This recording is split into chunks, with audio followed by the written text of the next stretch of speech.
So, before you get comfortable, take a moment to like the video and subscribe, but only if you genuinely enjoy what I do here. And tell me, what city are you in right now? And what time is it? I want to imagine the exact setting as you listen to this. Now, dim the lights, maybe turn on a fan for that soft background hum. Feel the hum settle around you, a gentle reminder that the night is ours to explore. In just a moment, we'll step together into the shadowed world of Agatha Christie's The Murder on the Links, where every whisper and twitch of the wind might conceal a secret. Picture yourself standing on the edge of a windswept golf course, the sea's distant roar echoing through the dunes. Breathe in the salty air, let the anticipation coil softly in your chest, and allow your senses to awaken to the hush before the storm. Already the pieces of this deadly puzzle are shifting into place.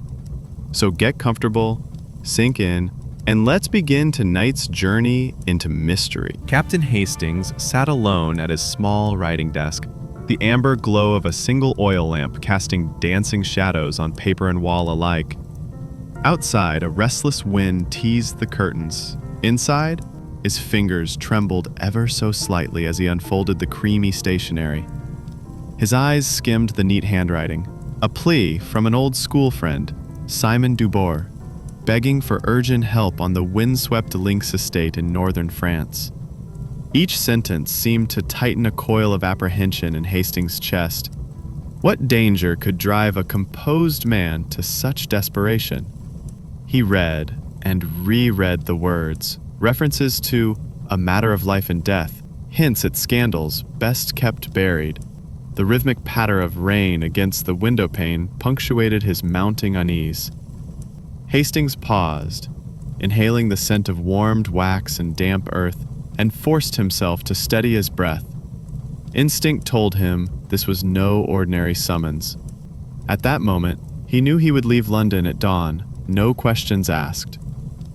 Rising slowly, he placed the letter on a leather blotter and lit a second candle. His reflection in the glass, resolute yet shadowed by worry, glimmered back. Tomorrow, he would board the early train to Boulogne, where Poirot would surely await him, keen for a new puzzle. But tonight, the letter lay open on his desk like an unsealed invitation to danger, and Hastings, unable to resist, leaned forward, pen in hand, to compose his reply. The early morning sun had barely begun its ascent when Captain Hastings stood on the platform of London's Victoria Station. Steam curled around the waiting carriages like ghostly fingers, and the metallic scent of coal smoke mingled with the crisp dawn air. He shifted the heavy leather satchel on his shoulder, the weight a tangible reminder of the urgency that summons had demanded. With a quick glance at his pocket watch, 5:47 a.m., he felt a thrill of anticipation. Clutching the letter in one hand, Hastings boarded the compartment reserved for first-class passengers. The plush red upholstery still faintly cool. Around him, fellow travelers half-slumped in their seats, yawning and rubbing sleepy eyes. He settled near the window, tapping his foot as the engine roared to life. Through the glass, as the city's stone facades gave way to rolling fields and winding lanes, his mind raced. What awaited him at Boulogne? What secrets lay hidden behind the clipped tone of Dubourg's words? Every click of the wheels against the rails echoed like a heartbeat, steady and insistent. Hastings drew from his satchel a small notebook and began jotting observations: departure time, weather conditions, any fellow passengers of note. He paused only to peer at the passing landscape. The geometry of hedgerows, the distant silhouettes of farms, searching, as if clues might lie in the ordinary world. An attendant's soft knock announced tea service, the clink of porcelain briefly dispelling his brooding thoughts. Hastings offered a curt but polite merci, stirring sugar into dark liquid that steamed like the train itself. He lifted the cup to his lips, inhaled its warmth, and steeled himself. Whatever this journey held, he would meet it head-on. In a cozy London flat a few hours later, Hercule Poirot reclined in his favorite armchair, delicately nibbling on a Madeleine. The morning's hush was punctuated only by the faint chime of a wall clock, and the distant clip-clop of hooves on cobblestones. His impeccably curled mustache quivered with each contented bite, and his little gray cells thrummed with satisfaction. The telegram arrived without fanfare, slipped under the door by a uniformed courier, and Poirot's keen eyes lit up at the familiar handwriting. He unfolded the narrow slip of paper, scanning Hastings's terse message. Urgent. Lynx Estate. Danger. Come. A smile curved on Poirot's lips. Ah, mon ami. A new crime to unravel, he murmured. Almost ceremoniously, he set aside his teacup and drew on a pale yellow gloves, buttoning each with meticulous care. The room brightened as he moved with ballet-like grace toward the telephone. His voice, calm, measured, placed a single call to the Continental boat train. A compartment reserved for Monsieur Hercule Poirot, he instructed the operator, relishing the precision of each syllable. As the operator confirmed, Poirot paused, straightened a cushion, and arranged a small collection of case files on the side table. Notes from previous adventures, each bearing the faint imprint of cigarette ash and coffee stains. Moments later, he donned his long, navy blue overcoat and straight-brimmed hat, giving one last flourish to his ensemble. Behind him, the door closed softly, and the echo of his departure mingled with the fading tick-tock. Poirot's silhouette receded down the corridor, a portrait of serene purpose, off to meet Hastings on the French coast, and to piece together yet another fiendish puzzle. The salty tang of the channel hung heavy in the air as Hastings and Poirot reunited on the bustling Boulogne docks. Fishermen's boats bobbed gently at their moorings, nets coiled on deck, while gulls cried overhead. Hastings spotted Poirot's tall, slender form almost immediately, top hat in hand, overcoat flaring slightly in the breeze. Mon cher Hastings, Poirot exclaimed, extending a gloved hand. Quelle joie! Hastings clasped it firmly, noting the detective's bright eyes and steady smile. Behind them, the cutter that would carry them along the coast awaited, its hull creaking softly. They exchanged rapid updates as they walked. Hastings described the letter's alarming tone. Poirot recounted his swift preparations. Words tumbled over one another, yet beneath their banter lay a shared excitement. Danger and deception, Poirot mused, are such excellent stimulants for the intellect.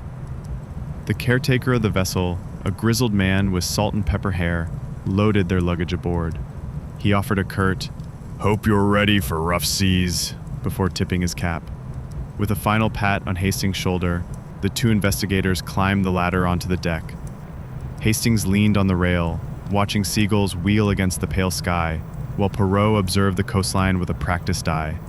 The engine sputtered, then purred to life, and the cutter slipped from the quay. As waves lapped against the hull, their conversation hushed. Snippets of speculation, silent pauses punctuated by the gulls' cries.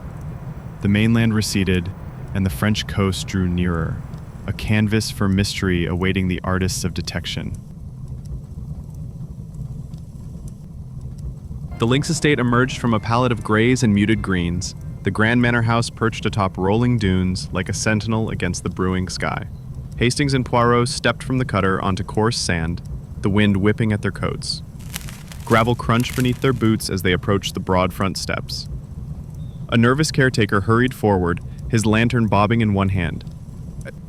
"Monsieur de Bourgh sent word? We found something troubling," he stammered, eyes darting toward the sweeping golf course, its tranquil greens now shadowed by overcast clouds. Poirot's gaze swept the landscape. Carefully raked fairways, solitary bunkers, a lone flag fluttering against the horizon. He inhaled the bracing air and noted disturbances. Footprints in damp sand, patches of upturned earth. Hastings listened to the caretaker's rushed account. The victim discovered just moments before, sprawled in a sand trap. Inside the main hall, polished oak paneling and hunting trophies lent an air of tradition, but tension crackled like static. The front door closed behind them with a thud, sealing the outside world away. Poirot's keen gaze settled on the others assembled, the estate owner, Dubourg's anxious wife, a handful of guests clustered near the grand fireplace. Lightning flickered in the distance, and the room's lamplight danced across somber faces.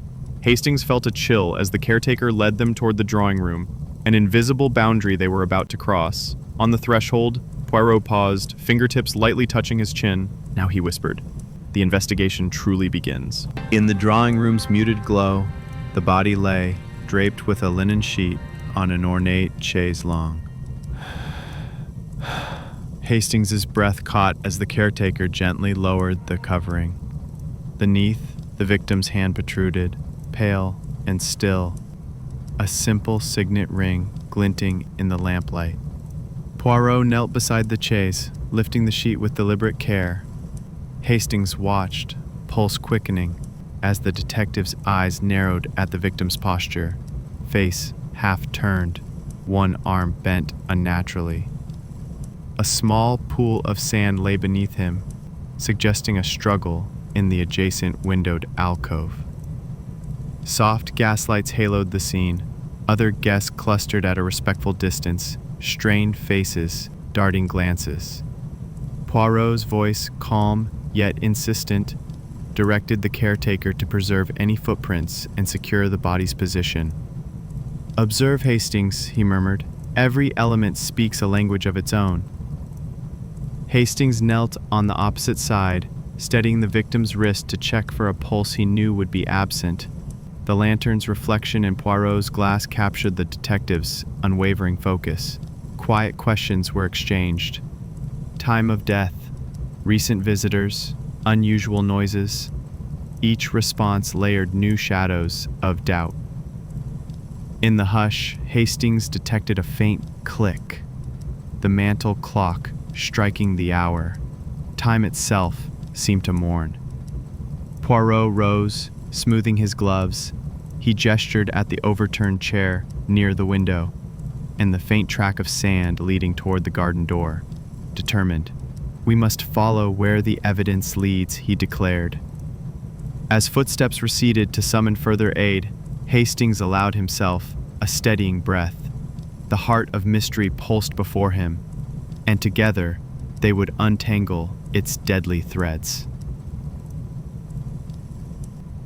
In the drawing room's muted glow, the body lay, draped with a linen sheet, on an ornate chaise longue. Hastings's breath caught as the caretaker gently lowered the covering. Beneath, the victim's hand protruded, pale and still, a simple signet ring glinting in the lamplight.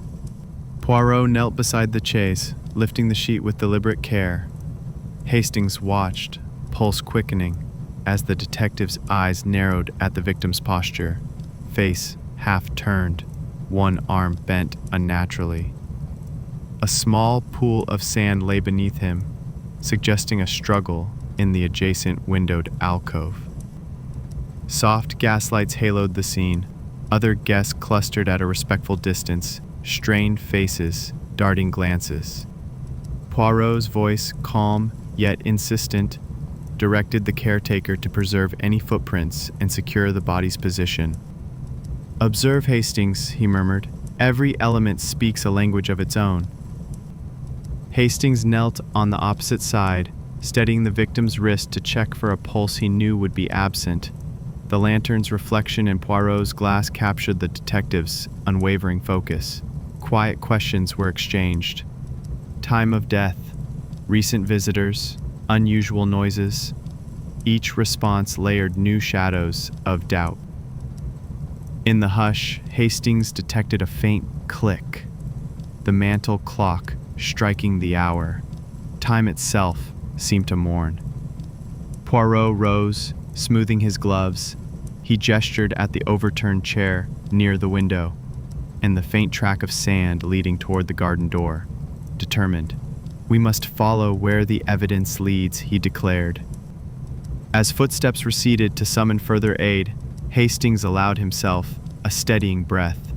The heart of mystery pulsed before him, and together they would untangle its deadly threads. By the grand mahogany desk, Poirot confronted the estate owner, Simon de Berg, whose normally composed features had grown drawn and wary. A single green-shaded lamp illuminated scattered papers and a half-empty glass of claret. Outside, rain lashed against the leaded windows in staccato bursts. "Monsieur Dubourg," Poirot began softly, "tell me about your activities yesterday afternoon." His voice was polite, yet each syllable carried precision. Dubourg swallowed, fingers tightening around the glass stem. I hosted a small meeting here with some friends," he stammered. "But all left by dusk. I was in my study reviewing invoices." Poirot's sharp gaze flicked to a ledger, then to a blot of spilled ink on the desk. "And this?" he inquired, pointing. Dubourg's face reddened. "Merely a spill from earlier," he mumbled, avoiding eye contact. Hastings hovered nearby, observing the man's posture, shoulders hunched, gaze flicking to the door. Poirot leaned forward, steepling his fingers. "And your relationship with the late Monsieur Delcourt?" he asked. Dubourg's hand trembled. "We had our disagreements," he admitted, "but nothing that—" A sudden knock at the door interrupted. A housemaid entered holding a small vial wrapped in paper. "Found in the library, monsieur." Poirot took it, uncorked carefully, and sniffed. His eyebrow arched. "Poison," he stated quietly. Dubourg's eyes widened, a bead of sweat tracing his temple. Poirot straightened. "Mon ami," he said to Hastings, "we have uncovered a darker current to this tragedy." Dubourg sank into a chair defeated, as thunder cracked overhead. Under a slate-gray sky, Hastings wandered the edge of the manicured dunes, rain-soaked grass clinging to his boots. The vast expanse of the links stretched before him, emerald fairways dotted with white flags, silent except for the murmur of distant waves. He knelt abruptly, spotting something half-buried in damp sand near Bunker's lip. Brushing away grit, he revealed a small scrap of paper, its jagged edge freshly torn. The inked script was partially legible. "Meet me." Hastings' heart quickened. Carefully, he tucked the fragment into a waxed envelope and stood, scanning the shoreline. Footprints in the soft sand led toward a thicket of dune grass, shallow and irregular. He followed the trail, each step stirring cold droplets from low-hanging clouds. Approaching the grass, he paused as a single golf ball lay nestled amid reeds. Odd, given the absence of play. Kneeling again, Hastings inspected the faint footprint beside it, size 8, the sole's pattern distinct, a soldier's boot. A cry from the mansion drew him back, a summons from Poirot. Hastings pocketed both clues and hurried uphill, every muscle alert. The wind tugged at his coat, and stray blades of grass slapped against his calves like silent warnings. As he climbed the final dune, Poirot awaited, umbrella raised, notebook poised. Hastings placed the paper scrap and golf ball on the detective's outstretched palm. "Interesting," Poirot murmured, eyes alight. "A rendezvous, a diversion, and a soldier's tread. Now we see the choreography behind this crime." Thunder rolled inland, the landscape itself seeming to hold its breath. Late that night, by the soft glow of candles in the temporary office, an oak sideboard repurposed as desk, Poirot and Hastings convened to collate their discoveries. Maps of the Lynx estate were pinned on the wall, each clue marked with red thread connecting footprints, torn notes, and time estimates. The lamplight flickered, casting dancing shapes that seemed almost conspiratorial. Hastings poured 2 glasses of port, the dark liquid swirling in crystal. He handed one to Poirot, who accepted it with a nod. "A stimulant for reflection," Hastings quipped. Poirot allowed himself a sip before setting the glass down, then drew a small ruler along a series of footmarks sketched in his notebook. "Notice," he said, "the angle of departure from the bunker, calculated, deliberate." Hastings leaned closer, running a gloved finger over the map pinpointing the dune grass and fairway. And the scrap's inscription, "Meet me," implying an arranged encounter. He paused. Could the killer have lured the victim here? Poirot tapped the table. Perhaps. But note the soldier's boot print, unexpected. Was our victim ambushed by a stranger, or led here by someone he trusted? He rose, stepping toward the window. Outside, heavy clouds hovered, ready to release another downpour. Determined. "Tomorrow," Poirot declared, "we speak with the gardener and the local constable." We will uncover who knew of this rendezvous. Hastings nodded, fatigue creasing his brow. The candle flame guttered as a draft whispered through the slightly ajar door. Poirot replaced the cork on his pen and closed his notebook with finality. Rest now, Hastings. The morrow's revelations await. Hastings blew out one candle, leaving a single flame to guard their plans as the storm rumbled into the night. Captain Hastings and Hercule Poirot stepped onto the sun-drenched quay of the French Riviera, greeted by the scent of salt and citrus blossoms carried on a gentle breeze. The harbor buzzed with life, fishing boats bobbing, vendors hawking fresh fruit, and tourists milling about in light linens. A velvet-clad coach waited at the stone steps, its wheels dusty from coastal lanes. "Ah, Hastings! Regardez!" Poirot exclaimed, pointing to pastel-painted facades reflecting on the water. "The Riviera in all its glory, and, perhaps, a canvas for darker strokes." Hastings smiled despite himself, adjusting his straw boater. A local official, Monsieur Leclerc, approached with perfunctory bows, his navy uniform crisp against the bright morning. "Welcome, messieurs," he intoned. "Monsieur Dubourg awaits you at the Lynx estate." As they drove inland, the sea slipped out of view behind rolling hills dotted with olive groves. Hastings peered through the coach window at terracotta roofs and small chapels perched atop cliffs. Each vista seemed peaceful. Too peaceful, perhaps, for the drama that had unfolded on these very fairways. Poirot's eyes narrowed thoughtfully. "My friend, beauty often conceals the most sinister motives." Their arrival at the estate gate was heralded by a stone lion's roar, the sculpted beast flanking wrought iron doors. Hastings felt a shiver of anticipation. He glanced at Poirot, who already surveyed the approach road for footprints or tire tracks. The detective's posture was erect, cane in hand. Behind them, the coachman stepped down to assist their luggage. Under that bright Riviera sun, Hastings sensed they had crossed into a realm where mystery lurked beneath every blossom, and where their work would soon begin. Dubourg's estate stretched across manicured grounds that blended French formal gardens with rugged coastal scrub. Hastings walked beside Poirot under rows of clipped boxwood hedges, the scent of lavender drifting on the breeze. Stone statues of mythic gods peered from leafy alcoves, silent witnesses to whatever horrors had taken place. Poirot paused at a sweeping terrace overlooking the Lynx golf course. "Note the bunkers carved into the dunes, Hastings. Each trap could serve as both challenge and concealment." Hastings squinted at the sun-speckled greens, imagining footprints weaving around hazards. The estate's caretaker, old Monsieur Fournier, led them through gravel pathways that circled ornamental ponds. His gnarled cane tapped out a steady rhythm. In the rose garden, a blown-open hedge gate revealed scuffed turf and broken stems. Poirot knelt, inspecting crushed petals. "Here," he murmured. "Our suspect may have passed in haste." He extracted a magnifying glass from his coat pocket, illuminating a tiny splash of dark soil residue. "A crucial breadcrumb in our detective drama." Hastings noted every detail in his notebook. The alignment of benches, the depth of footprints, the proximity of garden tools.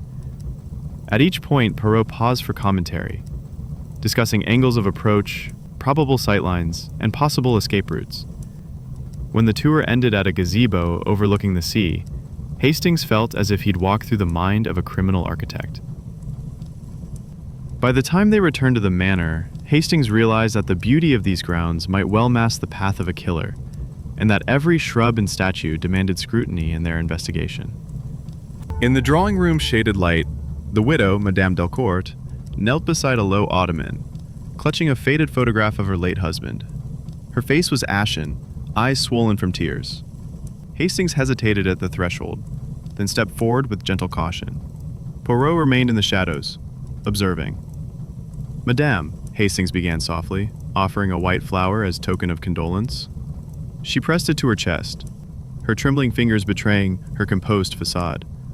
Through ragged breaths, She described the night's events, her husband's final stroll on the links, a whispered promise to return by dusk, and then, long pause, silence. Poirot emerged, voice hushed yet firm.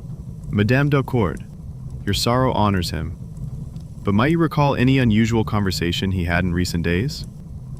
The widow nodded, recalling a heated exchange over family inheritance, and an anonymous letter that spoke of a dark secret. Each revelation deepened her grief, yet provided a thread to follow. As she spoke, Hastings glimpsed a fine trimmer in her left hand, and wondered if fear sharpened her memory. But Poirot's gaze rested on the chaise longue behind her, where the body had been found. Our detective drama gains its first true confession, he whispered to Hastings. Madame Delcourt rose, exhausted both by grief and in answering questions. Poirot offered a respectful bow. We shall seek the truth, he assured her, for justice is the greatest balm.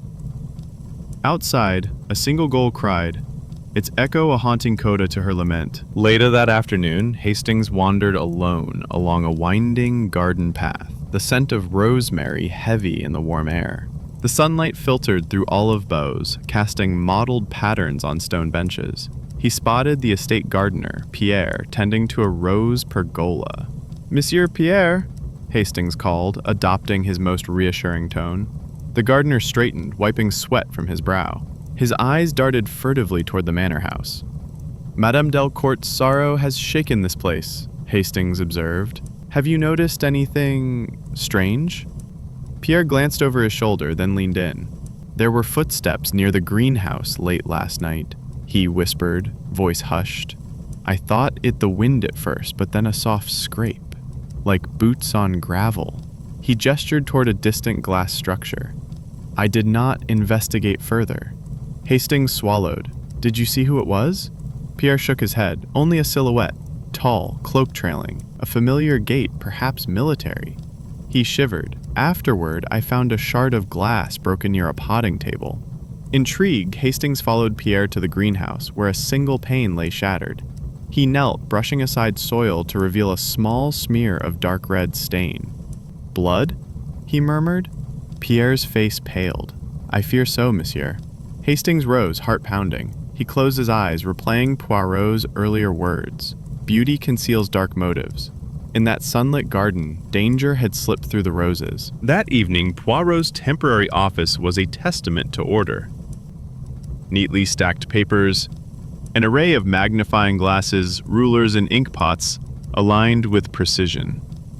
Hastings entered to find the detective seated at a fold-out table, peering through a loop at a torn letter fragment. Notice, Hastings, Poirot said, tapping the fragment gently. The fibro pattern of this paper matches only one manufacturer in Paris, and the ink, an obscure violet shade favored by certain aristocrats. He set the fragment on a grid sheet and measured its exact dimensions. Our detective drama gains clarity by science. Hastings nodded, impressed by the calm efficiency. Poirot rose, retrieving a small vial from a velvet pouch. This, he explained, uncorking it, is a trace of arsenic found on the victim's cuff. I have sent a sample to the pharmacist in Boulogne. His eyes gleamed. Poison rarely lies. He pinned the fragment to a corkboard, connecting it with red yarn to the greenhouse location. Here, my friend, the architecture of the crime unfolds. Hastings leaned in, noting each detail Poirot highlighted. Footprints, torn cloth, a stray hair. Poirot concluded with a flourish. No element is insignificant. Every scrap of evidence whispers its story. One merely needs to listen. He gestured to a leather-bound ledger, recording their findings. Tomorrow, we shall triangulate witness statements. As Hastings left, he felt as though he had witnessed a master painter at work. Each tool a brushstroke in the unfolding detective drama. Under a waxing moon, Poirot and Hastings inspected the dew-slicked tennis court behind the manor, its net sagging at one corner. By lamplight, Hastings spotted a single, deep impression on the red clay surface. Footprint, he whispered, kneeling. Size 10, rigid sole. A hunting boot, perhaps. Poirot joined him, shining a lantern across the tread. Each cleat mark was crisply defined, the clay undisturbed elsewhere. A clandestine meeting, Poirot murmured. They followed a trail leading through an arched hedge where the moonlight revealed another print in the lawn grass. Hastings compared them. Different shoes? He asked. Poirot nodded, eyes alight. 2 nefarious actors or 1 with spare footwear? A third print lay partially hidden by ivy at the greenhouse entrance. Hastings pointed. Same sole as the first? Poirot confirmed with a nod. Yes, but note the angle. The final approach was cautious, almost reverent. In that hush, the distant chime of the estate clock told midnight. The detective shared a glance. Tomorrow, Hastings said, we speak with the stable hands and the local gendarme. Poirot tapped the ground. And perhaps discover who moves under the cover of darkness. They documented the footprints with chalk outlines and measurements, each photograph capturing the crime clues. The moon drifted behind clouds, as if unwilling to look upon the evidence of betrayal that had surfaced under its pale light. By noon, a courier delivered a small packet sealed with wax to Poirot's office. Inside were 2 letters from Paris, one typed, one handwritten. Poirot laid them out on his desk, thoughtful eyes narrowing at the differences. The handwritten note read, "Meet me at midnight. Come alone. A." The typed letter bore formal letterhead and spoke of undisclosed debts. Poirot adjusted his pince-nez, tracing the typeface. Different authors, same purpose. Manipulation. Hastings examined the type sheet. Signed by a Parisian solicitor, he noted, but I know no such firm. Poirot tapped the letterhead, annoyed. A forgery designed to divert suspicion. He circled key phrases with a fountain pen. They compared handwriting samples from a guest register. The slanted script matched a signature Hastings had noted in the governess's logbook. "Our suspect revealed," Hastings exclaimed softly. Poirot raised a finger. Not yet. She could be a pawn. A third enclosed card bore only a clipped monogram. D.D. Poirot held it up, thoughtful. Perhaps intended for Dubourg himself. He placed all 3 on a blotter and called for a fresh batch of envelopes. We must trace their origin.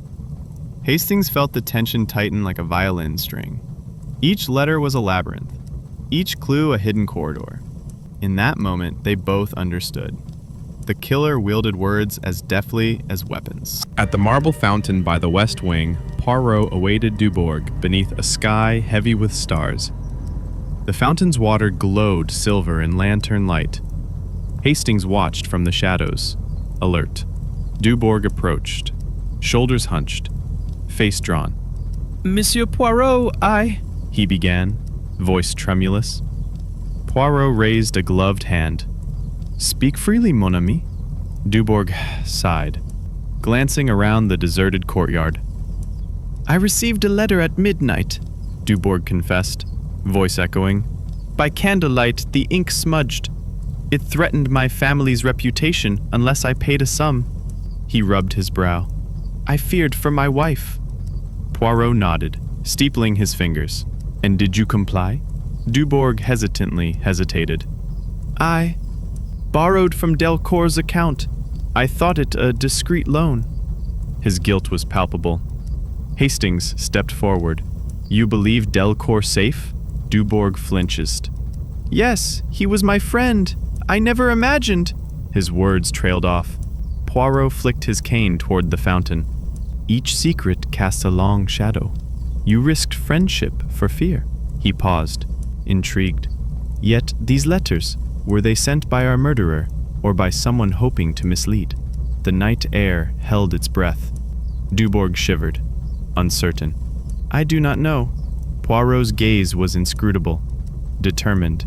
Then we must continue our detective drama deeper into the night. As footsteps retreated, Hastings and Poirot exchanged a glance that spoke both caution and resolve. In the widow's private sitting room, Madame Delcourt's mother, Madame Lefebvre, sat rigidly in an armchair, her lace shawl pristine despite the tremor in her hands. The air was thick with floral perfume and unspoken sorrow. Poirot entered with Hastings, offering a soft bow.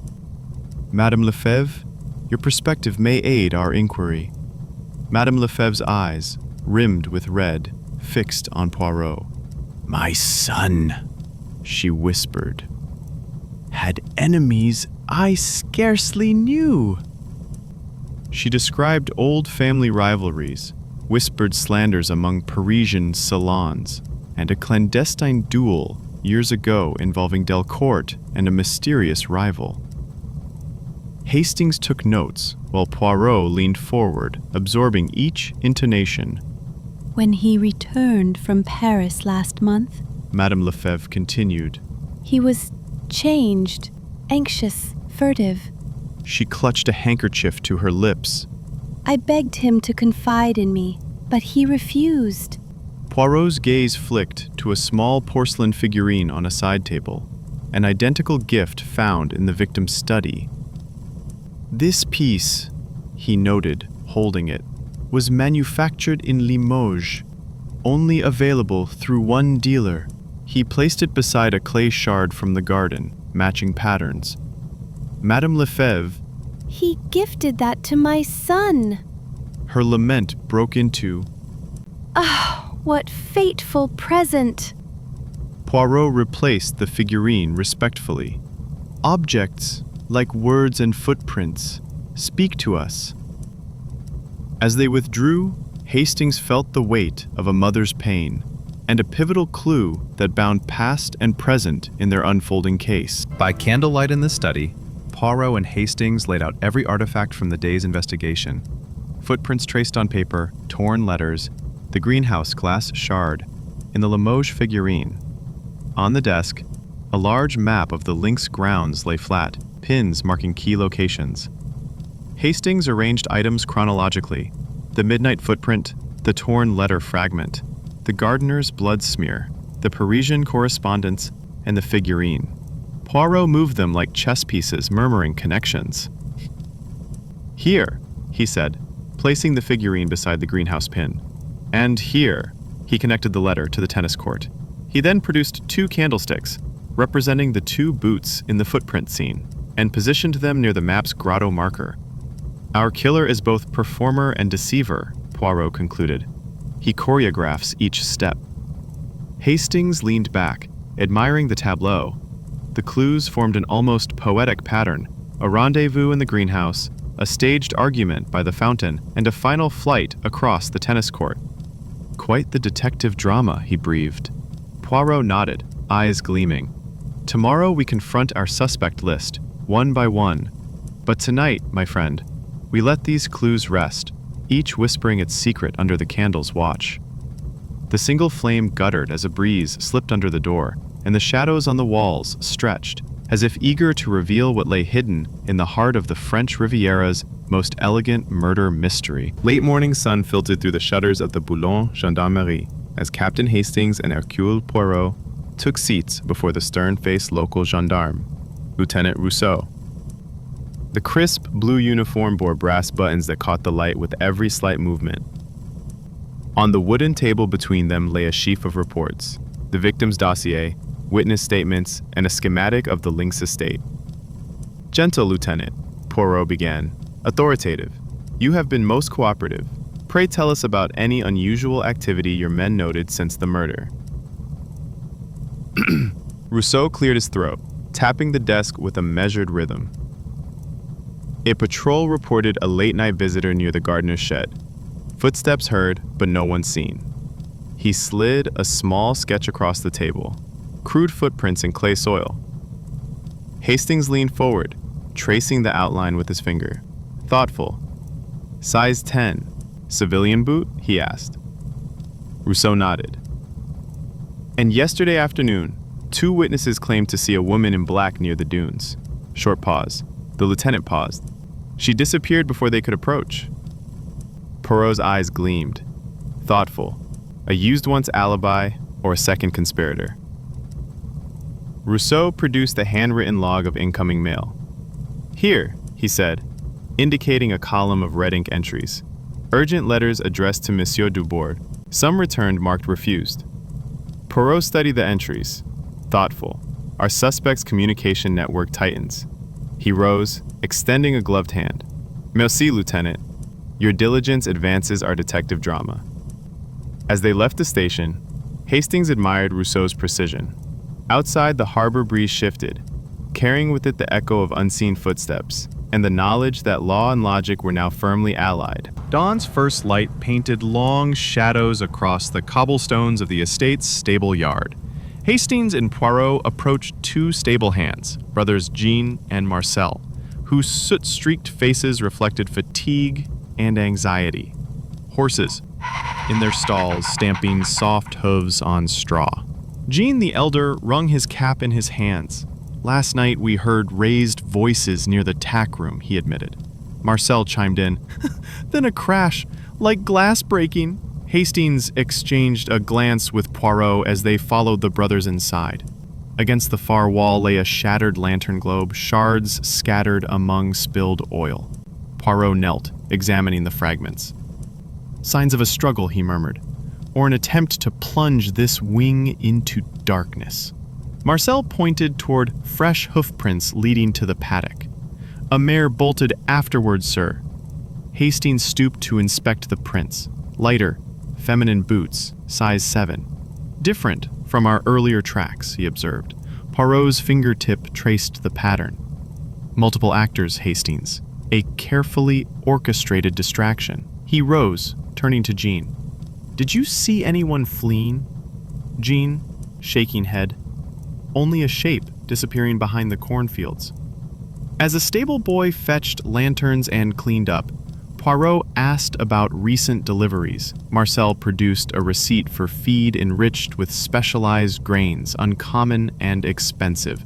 Ordered by Madame Delcourt, he explained. Poirot's gaze sharpening. A new lead. Outside, horses. Hastings and Poirot shared a silent nod. The gentle giants of the stables had unknowingly borne witness to secrets far darker than their straw-filled quarters suggested. In the governess's sunlit sitting room, walls lined with children's watercolor paintings, Miss Blanchard sat primly behind a modest writing desk. Her embroidered cap and sober dress contrasted sharply with her bright, inquisitive eyes. Hastings and Poirot entered, offering polite greetings. Miss Blanchard, Poirot began, we seek to confirm your whereabouts on the night of the murder. The governess smoothed her hands. I was in my quarters, preparing lesson plans by lamplight until midnight. She pushed a stack of papers forward, each annotated in neat script. Do you wish to see them? Hastings inspected the work. Arithmetic exercises, French conjugations, and a letter penned by a pupil. Thoughtful. Precise, he noted. But who can verify you were alone? Poirot's gaze sharpened. He raised a slender finger. Your cook, Mademoiselle Rousseau, correct? The governess nodded. She brought me tea at 11. At that moment, the cook, a stout woman with flour-dusted apron, was ushered in. Madame called for tea at 11 and I left at 11:30, she confirmed. Poirot tilted his head, examining a teacup's faint lipstick stain. Thoughtful. 2 witnesses corroborate. Yet your tea was served in porcelain from Dubourg's personal set. He tapped the rim with a nail. Annoyed, hardly governess fare. Miss Blanchard's eyes widened. He offered it to calm my nerves. Poirot murmured to Hastings. Small details, mon ami. Crucial. He rose, bowing slightly. Merci, mademoiselle. Your cooperation illuminates our path. As they departed, Hastings whispered, She may be honest, or the most adept actress of all. Poirot only smiled enigmatically, eyes on the teacup's remaining drip of cream. Midday heat turned the greenhouse into a humid world of glass and foliage. Vines curled around iron supports and exotic blooms perfumed the air. Hastings and Poirot stepped carefully between potted palms and orchid stands, accompanied by Fournier, the caretaker. Poirot knelt beside the broken pane once more, square of daylight cutting through mangled edges. Notice the scratch here, he murmured, pointing to a sliver of gray-green paint on the frame. Fournier leaned in, face pale. "That matches the gardener's wheelbarrow." Hastings lifted a gloved finger. "And here," he said, brushing aside a fallen leaf to reveal a faint smear of clay dust on a marble trough. Poirot photographed each detail with a small camera. "Evidence, Hastings, must be preserved in amber of memory and film." They moved deeper, discovering a set of footprints in damp soil beneath a fern. The same size 8 sole as the beach tracks. Poirot measured the tread width. "Our beach rendezvous linked directly to this clandestine meeting." He stood, brushing off his coat. Fournier pointed to an overturned watering can, its spout bent. "I found that this morning, thought it accident." Poirot examined the spout's bend. "A forceful hand, not gravity." He replaced the piece carefully. "The greenhouse served as a stage, my friend. We must now determine the actors." As they left, the steamy air clung to their collars. Hastings took a deep breath of humid fragrance, aware that every rose and fern harbored potential secrets, and that the vivid blooms masked motives far darker than any flower. Late afternoon brought a messenger pigeon coop to the fore, a small wooden cage outside the manor's study window. Hastings and Poirot examined a series of tiny wax-sealed envelopes retrieved from the cage. Each bore an unfamiliar emblem, a twisted serpent. Poirot peeled back a seal and extracted a miniature scroll. He unrolled it carefully, reading in French. "Midnight, chapel crypt. Bring proof."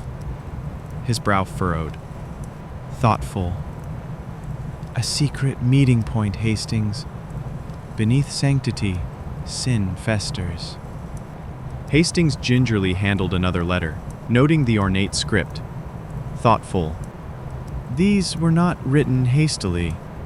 Poirot handed him a magnifier. Beneath a letter fragment, microscopic impressions of a map ink remained. "This map leads to a hidden crypt under the chapel's floor stones." Hastings' eyes widened, surprised.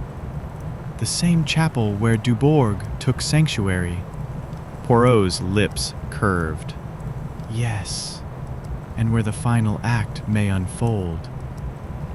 They made for the chapel's wrought iron door, pausing at the carved stone arch depicting saints. Inside, shafts of light played across dusty pews. Poirot directed Hastings to a sundial on the wall, its gnomon casting a peculiar shadow near a crypt hatch. "Time and place converge," he whispered. Hastings pressed a concealed latch beneath the sundial. A stone slab shifted, revealing narrow stairs. Poirot produced a candle and descended first. "Let us see what darkness hides," he called. Hastings followed, heart pounding with both fear and anticipation, knowing that beneath the chapel awaited truths that could shatter alibis and lives. In the crypt's hush, walls lined with ossuary niches, candlelight danced across ancient bones. The air was cool and musty. Hastings' footsteps echoed as he followed Poirot to the far corner, where a chipped sarcophagus lay partially ajar. Poirot knelt, tracing a shallow footprint in dust atop the sarcophagus lid. Size 10, matching the gendarme's chart. "Our midnight visitor," he murmured. Hastings shone the candle upward, illuminating the carved family crest. "The Delcour's ancestral vault." Inside the sarcophagus lay a small wooden box. Poirot unlatched it, revealing a bundle of letters and a miniature dagger, its blade stained dark. A ritualistic symbol? Poirot's eyes gleamed at the dagger's handle, engraved with the same serpent emblem. A signature, not superstition.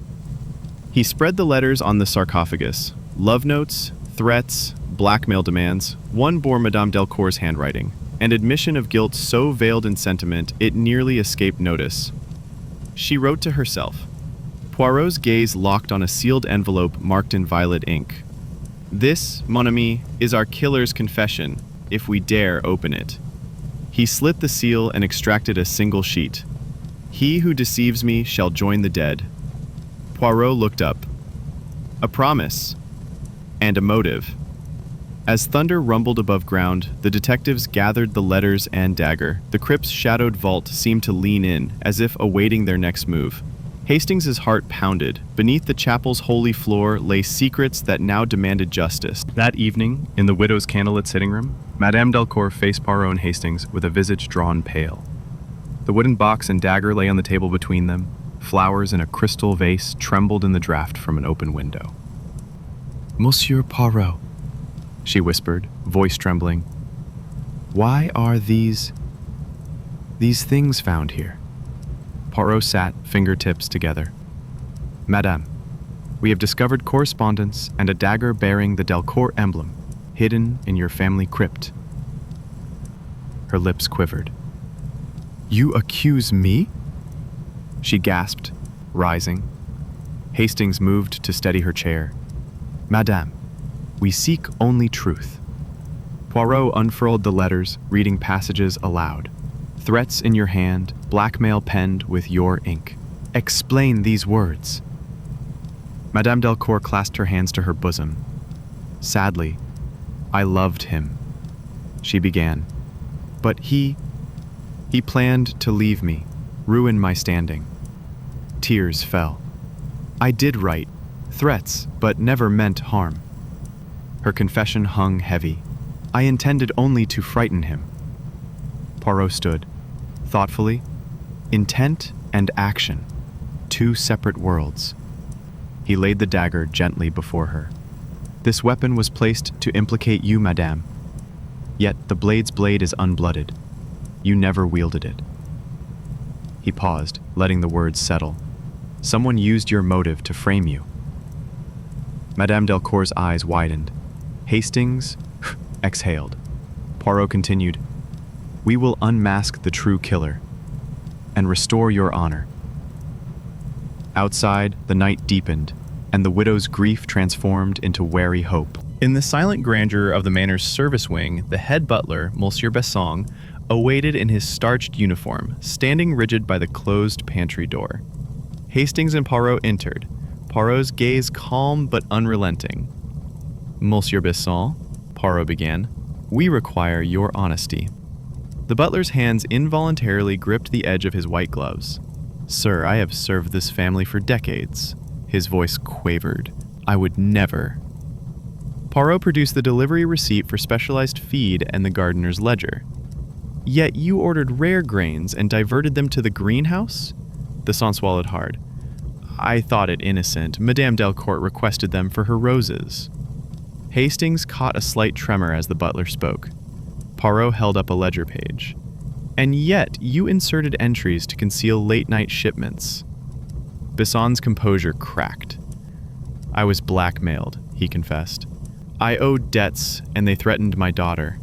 He nodded toward the closed door. She awaits in the kitchen. Poirot turned to Hastings. Protect her from scandal while we extract the truth. Hastings ducked through the door into a bright kitchen, where a young woman cowered by a stove. Mademoiselle Besson? He asked. She nodded, tears in her eyes. They forced my father, she whispered. Back in the pantry, Besson's confession deepened. I ferried the dagger to the crypt, yet I never drew it. His gaze fell. The killer stole the blade afterward. Poirot tapped his cane. Your service, though compromised, was a bid for love, not murder. As they departed, Hastings murmured, Love and desperation. They drive us all. Poirot merely nodded, eyes lingering on the pantry door. Under a pale moon, Hastings and Poirot returned to the chapel, this time with Lieutenant Rousseau and 2 armed gendarmes. The crypt hatch lay open, candlelight flickering against damp stone steps. Poirot descended first, cane tapping softly. At the sarcophagus, Poirot pointed to fresh footprints in the dust, size 7, feminine. Our governess lied about her cabin's solitude. Hastings knelt, measuring the tread. She came here after midnight. Rousseau signaled his men to spread out. In the nave above, footsteps echoed. The governess appeared in the doorway, face resolute. Hastings and Rousseau approached. Poirot remained below, studying the dagger's placement. Under Rousseau's gentle directive, they led Miss Blanchard down. Poirot held the dagger aloft. Miss Blanchard, you conspired with another to scare Monsieur Delcourt, and when he resisted, you nearly delivered this blow. The governess's gaze flickered between Poirot and the weapon. Hastings produced her lesson papers, your handwriting on the blackmail letters, with slight tremor matching the final note. Faced with proof, Miss Blanchard's shoulders slumped. I never meant to kill, she sobbed, only to protect my reputation. and to punish him for betraying me." Rousseau stepped forward. "Under arrest, mademoiselle." As the gendarmes moved in, Poirot descended, eyes softening. A crime of passion, born of secrecy and resentment. He offered Miss Blanchard a moment's dignity. Outside, the chapel bells tolled midnight once more. Under their peal, the detective drama found its climax, and the last player was now in custody. At dawn's gentle arrival, Hastings and Poirot stood on the manor's chapel steps, watching the first fishermen launch their boats. The air was cool, tinged with salt. Poirot folded his arms, surveying the tranquil scene. "Mon ami, last night's revelations bring closure, yet also sorrow," he mused. Hastings nodded, eyes on the horizon. Miss Blanchard's motives were tragic. Poirot tapped his cane thoughtfully. "Pride and love, when twisted, become potent poisons." Lieutenant Rousseau approached, tipping his cap. "The governess confessed fully.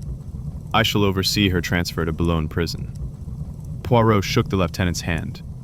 "Your assistance has been invaluable." Hastings turned to the chapel. "Madame Delcourt and her mother, will they find peace?" Poirot traced a finger along the carved stone arch. "Truth releases as effectively as any prayer." He smiled faintly. "They may rebuild from ashes of suspicion." As they walked back toward the main house, the gardener tended dew-laden roses, and stable hands led horses to pasture. The estate resumed its morning rituals, unaware of the darkness that had passed through. Poirot paused at the gate overlooking the lynx course, where gulls wheeled overhead and waves whispered against the dunes. "This place," he said softly, "has seen both beauty and betrayal." He placed a hand on Hastings' shoulder. "But justice endures." Hastings, feeling the weight of the past night lift. Under the pastel dawn, Agatha Christie's world of mystery resolved into calm reflection and the promise of new beginnings under her watchful skies. Late afternoon, the drawing room's velvet drapes billowed in a sudden gust wafting in from the dunes. Hastings sat by the fireplace reviewing his notes when a discreet knock sounded at the door. A tall woman in a tailored navy cloak stood on the threshold, her face concealed beneath a broad-brimmed hat. She introduced herself as Madame Renard, a private investigator from Paris, claiming she'd been hired by an anonymous party to probe the Lynx estate. Poirot stepped forward, pince-nez in hand. Thoughtful. "Madame Renard, your reputation precedes you. Pray, reveal who contracted your services." The visitor's gloved hand clutched a sealed envelope, calmly. "I was instructed simply to deliver this message to you, Monsieur Poirot," she replied, extending it without removing her hat. The seal bore the serpent monogram. Hastings exchanged a look with Poirot as the detective gently broke the seal and read the terse note. "Trust no one.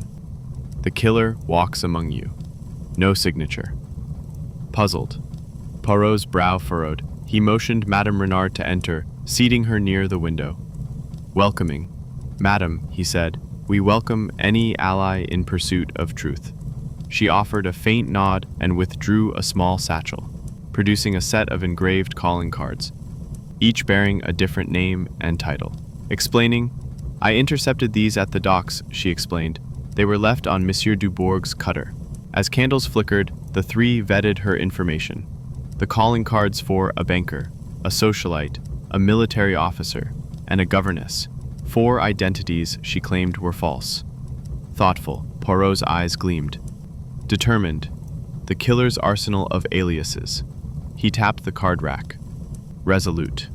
"We must now untangle this web of deception." Matching person image prompt.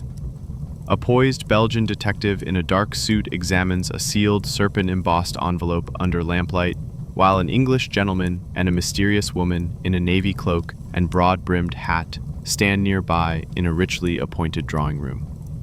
Under the arching portico, Hastings and Poirot met with the estate's butler, Monsieur Besson, who produced an ornate silver tray holding the suspect calling cards.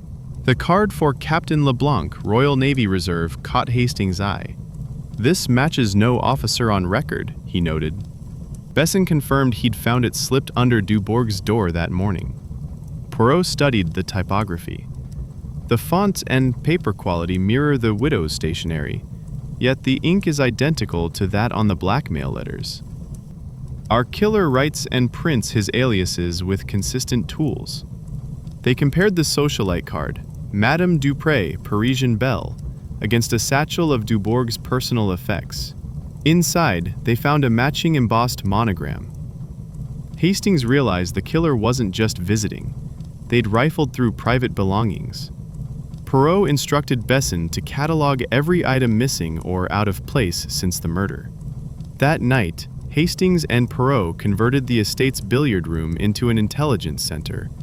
A long oak table strewn with cards, letters, and prints. Poirot arranged them by type: naval, social, familial, creating concentric circles of clues. "Observe," he said. "The spider at the center uses each identity to approach different victims." Hastings placed the governess's call card near the crypt map, linking her to the midnight rendezvous. As the lamp's flame danced across their faces, Poirot leaned back. Determined, "Tomorrow," he declared, "we confront each alias in its proper context and expose the face behind the mask." Morning light filtered through leaded windows as Hastings and Poirot escorted the local banker, Monsieur Caron, into the library. The banker's tweed suit and gold pocket watch bespoke respectability, yet his hands shook as Poirot produced the Captain LeBlanc card. "Explain your connection to this name," Poirot requested. Caron's throat bobbed. I was approached on the quay by a man calling himself LeBlanc, He stammered. He claimed to represent Dubourg's financial affairs in England. I handed over ledgers and documents. Confidential, yes, but paid honorably. Poirot scanned Caron's ledger entries. Large withdrawals indeed, but no notation of LeBlanc. Instead, an anonymous code. S. Hastings frowned. S for serpent? Poirot nodded. Our monogram once more. He inquired about Caron's ledger balance. The banker admitted a significant sum was missing. Under pressure, Caron confessed he'd been blackmailed into compliance with threats to his family's reputation. I never met the man's true identity. Poirot tapped the table. Your role, though unwitting, advanced the killer's plan, but you are not the architect. He folded his arms. We shall utilize your records to trace the funds, and perhaps flush out our elusive Mr. LeBlanc. As Caron departed, relieved yet shaken, Hastings turned to Poirot. This banker, like the others, was mere prey. Poirot's gaze drifted to the card rack. Indeed, Hastings. The true spider remains concealed, but his web grows ever more intricate. That afternoon, Poirot and Hastings returned to Dubourg's study. Meticulously searching every surface, the mahogany desk revealed a false bottom containing a bundle of correspondence linking the socialite alias Madame Dupré to Dubourg's fiancée. Among the letters, one stood out. A love note from d'Harcourt to another woman in Paris. Poirot held the note aloft. Je t'aime, toujours, scrawled in familiar script, matching the widow's handwriting. Hastings' eyes widened, surprised. Could she have had a lover, separate from her husband? Poirot pocketed the letter, pensive. A motive of jealousy and betrayal, but also a red herring. Our widow may have been misled herself. They sifted through more papers, travel receipts, hotel folios, and a torn photograph showing d'Harcourt in Paris with a veiled woman. Hastings reassembled the fragments. Poirot placed a hand on his shoulder. Gravely, our killer orchestrates illusions of intimacy to obscure the true bond. Suddenly, Hastings discovered a hidden cipher in the desk drawer's lining, rows of numbers matching entry times in the banker's ledger. Excited. Times of meetings, he realized. Poirot pressed the paper to the light, intrigued. Clandestine appointments, each under a different guise. As dusk fell, Poirot and Hastings mapped the cipher onto the estate's schedule, the banker's rendezvous at the greenhouse, the governess's midnight chapel meeting, and the caretaker's early dawn visit to the stable. Our web is nearly complete, Poirot murmured. Determined, tomorrow we sever the threads. News arrived midday that Madame Dupré had checked into the nearby Hôtel de la Plage. Hastings and Poirot traveled by motorcar, arriving to find the hotel's manager waiting them in a crisp, white uniform. They produced the calling card and requested to see the guest. Madame Dupré emerged from the stained glass elevator, a glamorous woman in a flowing blue gown and wide-brim hat. She scoffed at the detective's approach. I paid for privacy, not questions. Hastings noted her French accent, slightly off. Poirot unwrapped her cloak, revealing the same bespoke dress worn by the governess at the chapel. Her composure faltered. Poirot offered a gentle smile. Madame, appearances can deceive. He presented a photograph taken in the chapel, her silhouette unmistakable. The socialite's eyes widened. That is not me, she protested. But Hastings stepped forward with the torn gown stitch, matching the fabric. Your dress. Faced with proof, the woman confessed she'd assumed the socialite identity to mislead investigations. She was, in fact, Madame Reynard, the private investigator. I sought evidence independently, she admitted. Poirot's gaze softened. A valuable ally, though your methods mirrored those of the culprit. As Madame Reynard apologized and returned to Paris with her notes, Hastings mused on irony, the investigator masquerading as suspect. Poirot nodded. Even those in pursuit of truth may walk in the killer's shoes, figuratively and literally. That evening, Poirot and Hastings met with a retired Colonel Beaumont at the Lynx clubhouse. The colonel, still erect in his posture and wearing polished riding boots, recounted his nighttime patrol. He'd found the bunker empty and heard muffled voices near the dunes. When he turned, he saw a tall figure in a greatcoat slipping away. Hastings noticed the colonel's boots matched the size 10 footprint from the morning tennis court. Colonel Beaumont removed his boot and handed it to Poirot. The sole pattern, identical.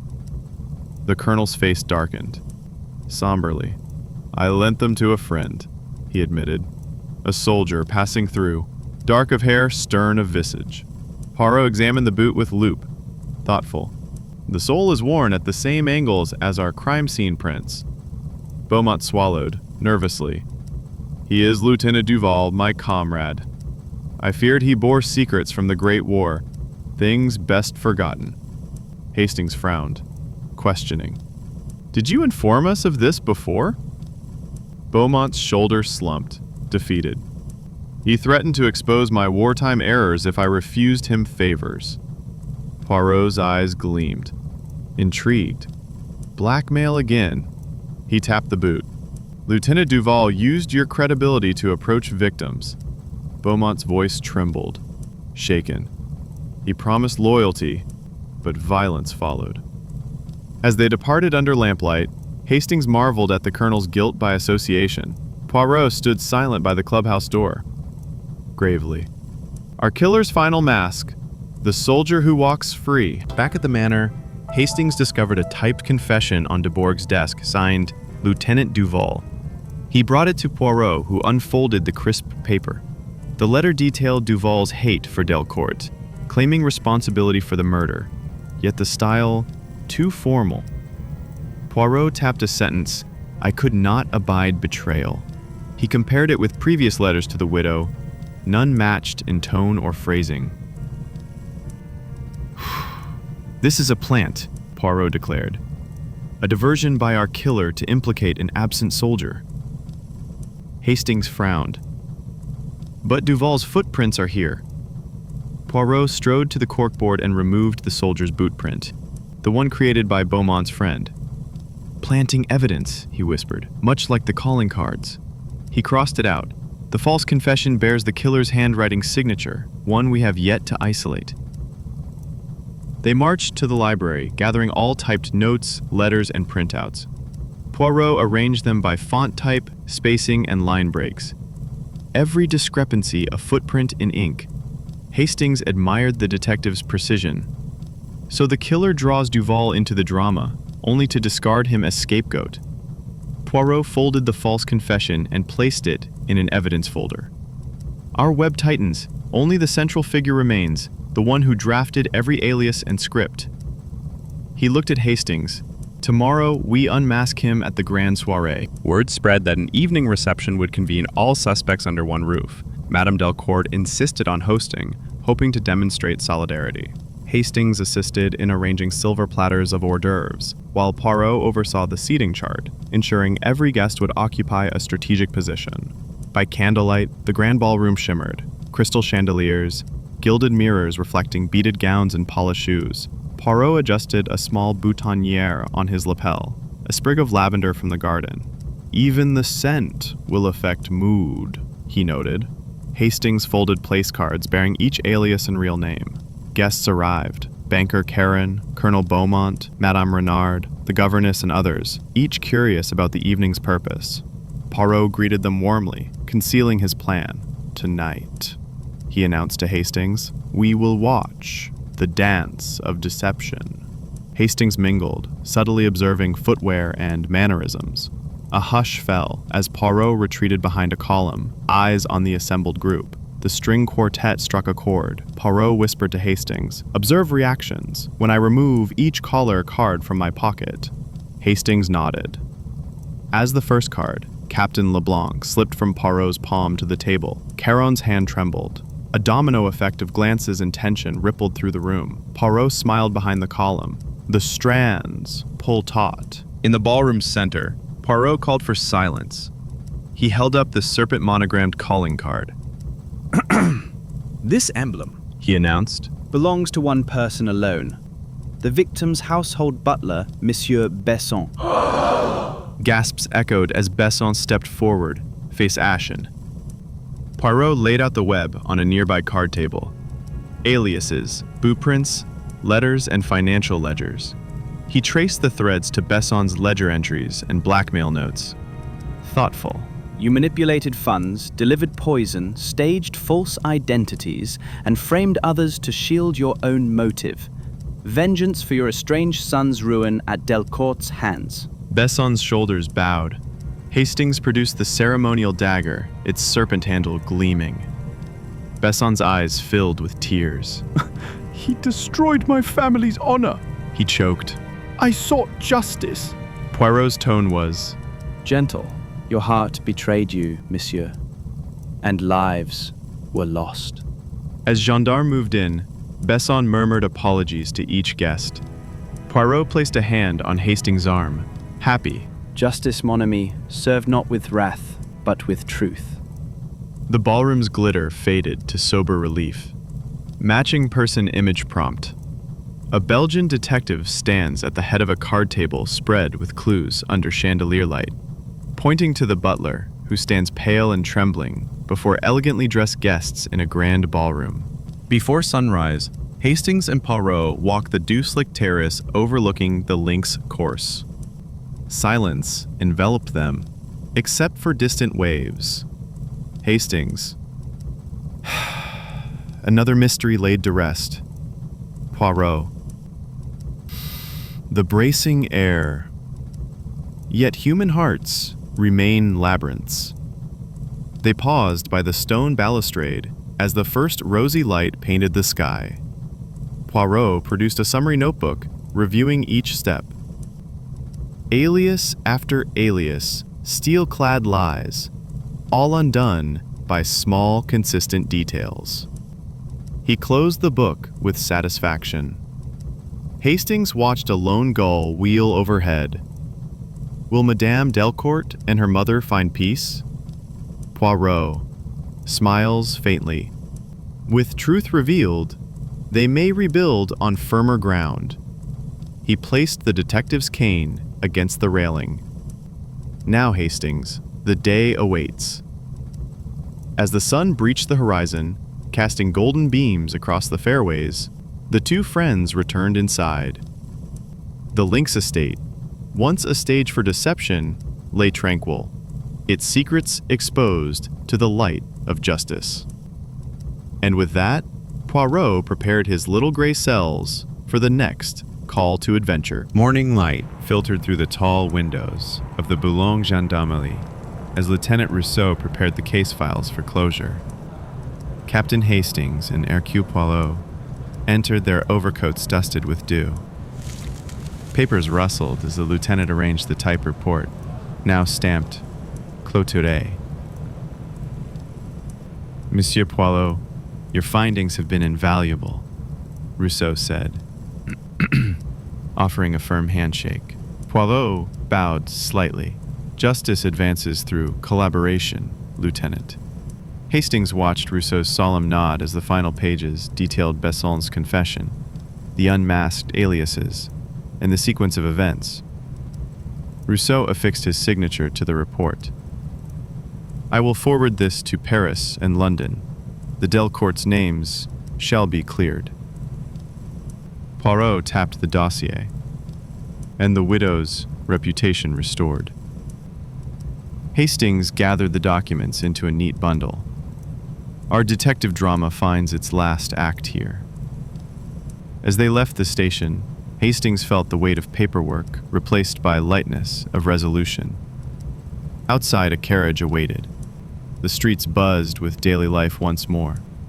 Shops opening, fishermen unloading their catch, unaware of the darkness that had passed. Poirot inhaled the crisp air. Chaque affaire est un miroir de l'âme humaine, he murmured. Hastings glanced at him. Every case holds a lesson, yes? Poirot smiled. Indeed, mon ami. In the Lynx Estates drawing room, Madame Delcourt and her mother awaited official word. Hastings stood beside the mantel clock, Poirot by his side, as the local magistrate entered, bearing the sealed report. Soft light from crystal chandeliers illuminated anxious faces. Monsieur et Madame, the magistrate began, breaking the seal. The accused has confessed, and all formal charges against you are withdrawn. Relief washed over the room. Madame Delcourt's shoulders relaxed, her mother's hands unclenched. Hastings offered a reassuring smile. Poirot stepped forward. Madame Delcourt, your courage in speaking truth has brought justice. The widow curtsied, tears glistening. I owe you both a lifetime of gratitude. Poirot inclined his head.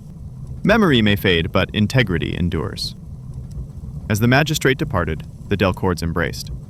Hastings discreetly handed the widow a small bouquet of lavender from the garden, Poirot's chosen emblem of calm. Outside, garden birds fluttered in the hedges. Poirot watched the scene. Tranquility returns, Hastings. Hastings nodded. A new chapter for them. Poirot's gaze drifted to the estate's gates. And for us, mon ami. Late afternoon, mourners gathered at the edge of the dunes for a simple service. A wooden cross marked the gravesite just beyond the manicured fairway. Soft prayers drifted on the sea breeze. Hastings stood beside Poirot, both hat in hand, as the local vicar read a passage on love and loss. The victim's fiancé and family placed white roses atop the fresh earth. Poirot's posture was respectful. Hastings' eyes glistened in the golden light. The vicar concluded, "May he rest in eternal peace." A gentle bell tolled from the nearby chapel. Murmured condolences passed between guests. The gardener laid a small wreath of lavender at Poirot's feet, his silent tribute. Poirot inclined his head. "Even the sea carries away sorrow," he said quietly. Hastings touched his shoulder. "They will remember him with kindness." As the congregation dispersed, the sun dipped toward the horizon, painting the Lynx in soft pinks. Hastings and Poirot lingered by the cross. "Closure," Hastings whispered. Poirot gazed at the tomb.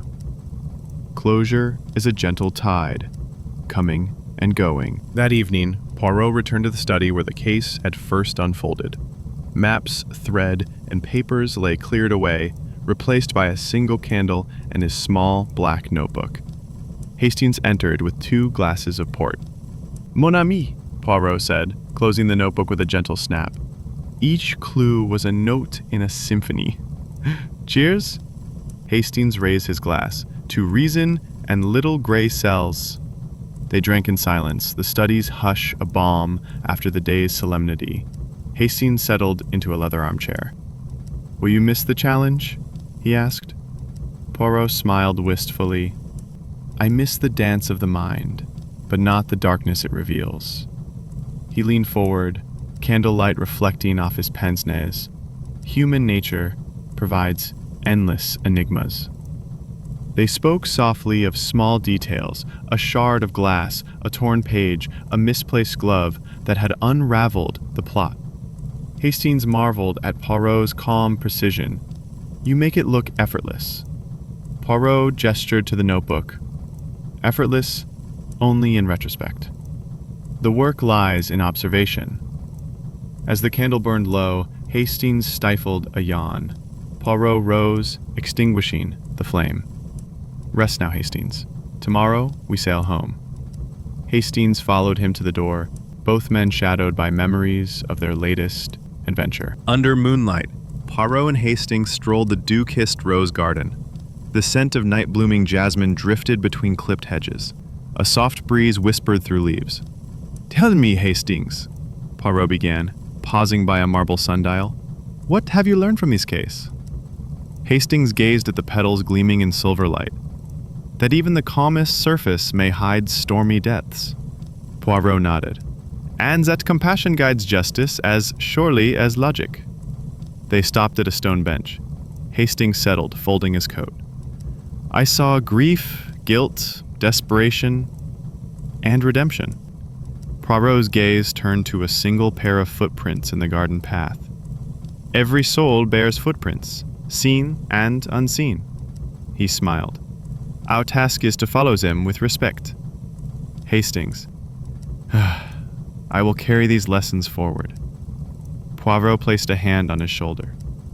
And I, mon ami, will await our next mystery.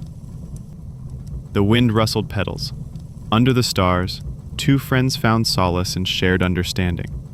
A reminder that beyond intrigue lay empathy. In the library alcove, Hastings penned a letter to his sister. His pipe smoke curled lazily in the lamplight as he wrote, Dear Clara, I write from the French coast where mystery gave way to mercy. He paused, selecting words that captured both the case's drama and its resolution. Poirot appeared at the doorway, peering in with mild amusement. Testing your rhetoric, Hastings? He teased. Hastings smiled. I must convey this adventure accurately.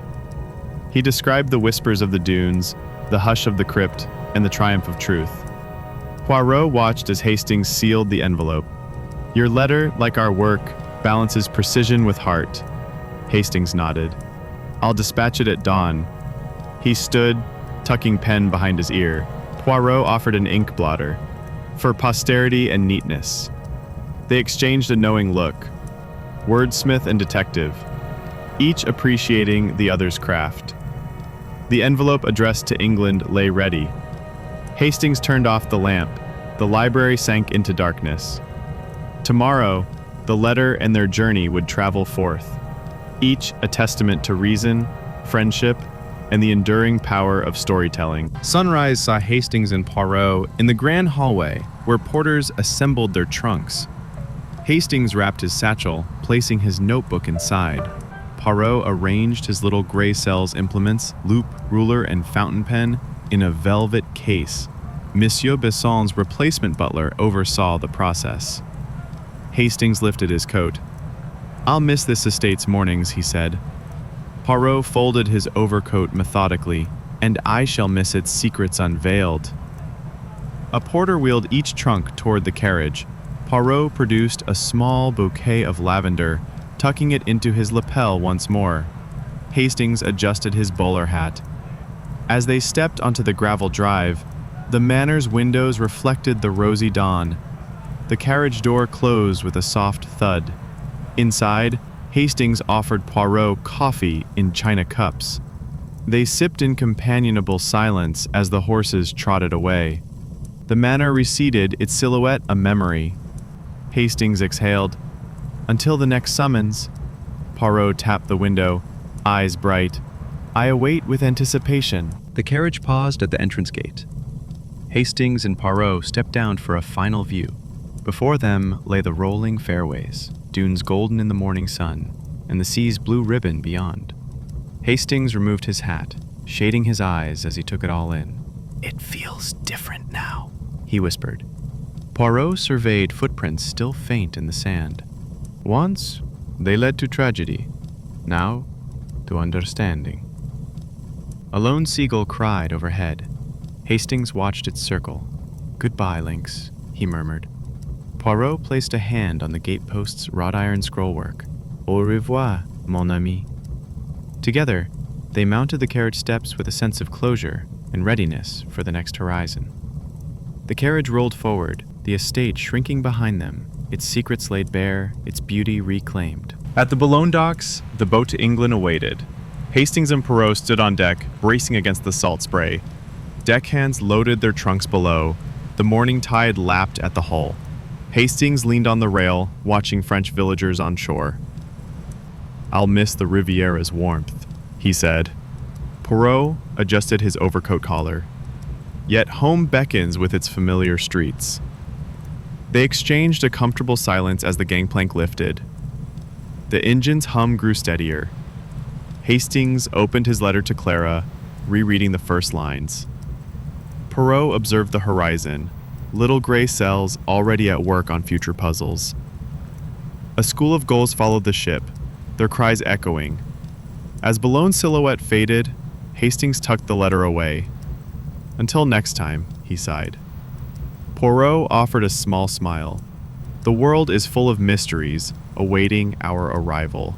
The ship cut through the calm channel, carrying detective and chronicler toward familiar shores and new adventures. Late afternoon, back in London, Poirot and Hastings parted at Victoria Station. Hastings adjusted his bowler hat. Shall we meet again soon, Poirot? He asked. Poirot offered a warm smile. Whenever duty calls, mon ami. Hastings tipped his hat and disappeared into the crowd. Poirot watched him go, then turned to address his valet, who awaited with a fresh tray of tea and biscuits. J'ai encore un mystère à résoudre, he said softly. Another mystery awaits. As he strolled toward his lodgings, a telegram rested in his coat pocket, its red seal promising new intrigue. Poirot paused under a gas lamp, lifting it to catch the light. Let the game continue, he whispered to the night. Beyond the bustle of Piccadilly, unseen puzzles stirred in shadowed corners. And so, with a twinkle in his eye and little gray cells alert, Hercule Poirot stepped into the next adventure, wherever it might lead. And now, as our tale draws gently to a close, let us ease the tempo of our thoughts. Allow your breath to slow. Each inhale a soft gathering of peace. Each exhale a release of tension you no longer need. Picture the moon's silver light washing over the empty fairways, the echoes of footsteps fading into the sand.